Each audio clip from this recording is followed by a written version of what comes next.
The thing is, people think like, oh, everything's gonna compost eventually, you know, you throw it out there, it's gonna compost. But the thing is, it decomposes, but compost in and of itself is this magical alchemy, and it needs certain ingredients to be the same. Important lesson of giving to the land before you ask it to give to you.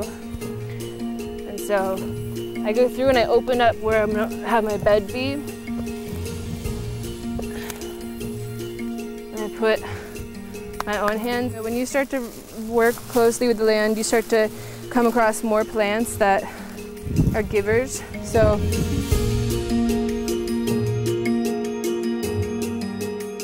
in this case, we've got our amaranth. You guys know what this one is? These three are all different. They call them dynamic accumulators. So what their purpose, the whole point of this plant, it goes down and its root system, all the things about dynamic accumulators that they have in common is that their roots are little like farmers for you. Their roots can spread out to like 16 feet long, and they will farm nutrients and microorganisms, and they'll bring them back to the plant. And then not only will they fill up this leaf, but they make them accessible to the other plants nearby that want to feed off of them. Super important plant.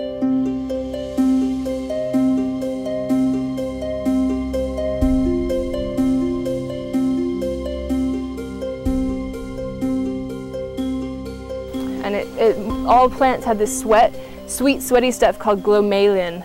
And what it does is it secretes out, mycorrhiza eats that instead, and what it does is extends out and it kind of fans out, makes this like feathery fanning kind of thing, and it becomes an extension of that root system.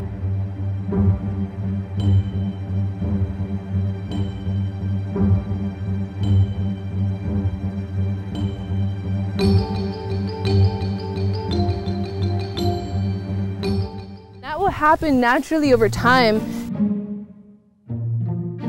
When you start a new bed though, it's not there.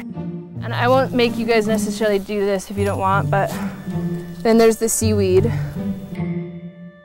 Like giving this little blessing from the sea right into our beds. And then, if everybody can take a handful of that and rip it up as small as you can.